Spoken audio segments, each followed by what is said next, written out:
day, everyone.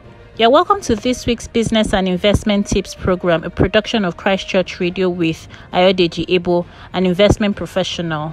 This week, the focus is on the review of the first quarter 2022 financial performance of select companies. It is imperative for investors to keep an eye on the financial performance of the companies they invest in to make informed investment decisions about whether to hold, sell, or buy more shares. Investors make investment decisions based on financial performance because it influences stock market performance over the long term. The financial performance shows how well a company can use assets from its core business to generate revenue and profits. The Securities and Exchange Commission, SEC, requires all listed companies to file their quarterly audited earnings within a maximum of 30 days.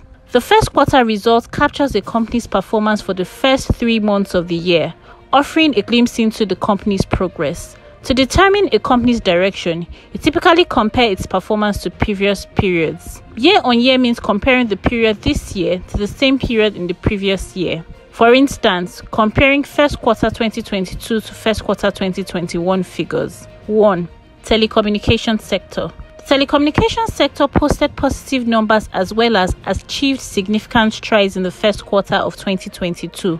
Both quoted companies on the NGX, MTN and Airtel Africa received their final approvals for payment service bank licenses. In addition, Airtel Africa was awarded a full super agent license. However, there was a sustained drop in the number of active mobile subscribers due to the precondition that SIM cards must be linked to national identity numbers, NINs. Despite this, the average revenue per user, that is, the metric that measures the revenue generated per subscriber, grew positively year on year, implying that Nigerians on average spent more on communications, especially voice and data.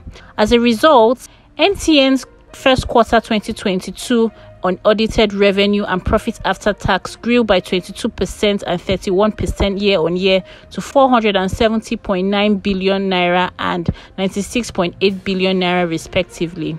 Unlike others releasing first quarter results, Airtel Africa released its full year audited results, which showed that revenue and profit after tax increased by 21% and 82% year on year to $4.7 billion and $755 million respectively. We expect a much improved performance in this sector for this year, given that the payment service bank licenses granted to both companies are expected to support their earnings, as well as improved modalities to link more mobile lines to NIN.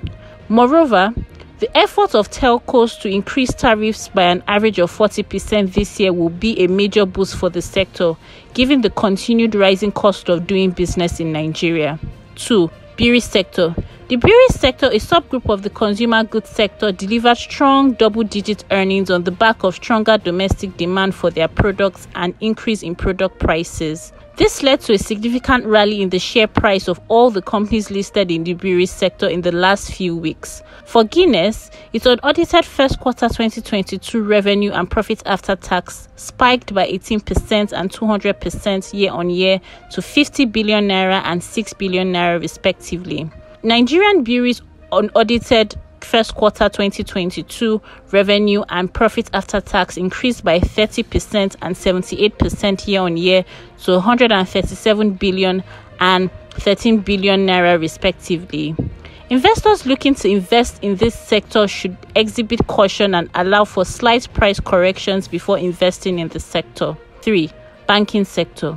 The bank's performance was moderately positive as Zenith Bank's gross earnings and profit after tax increased by 22% and 10% year on year to 191 billion and 58 billion respectively.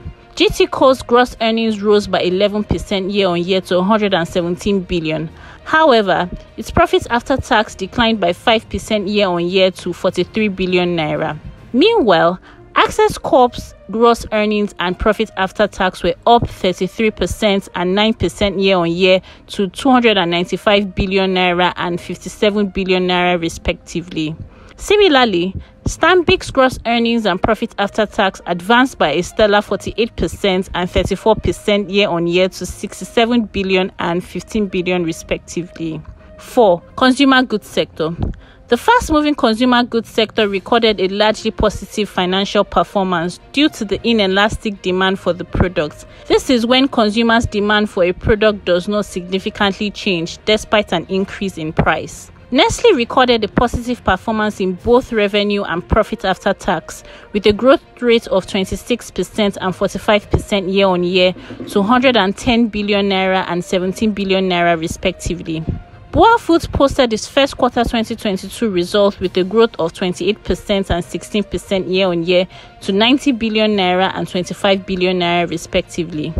Unilever's unaudited revenue was 21 billion naira with a year-on-year growth of 24%, and profit after tax returned to grow by 413% year-on-year to 1.8 billion naira.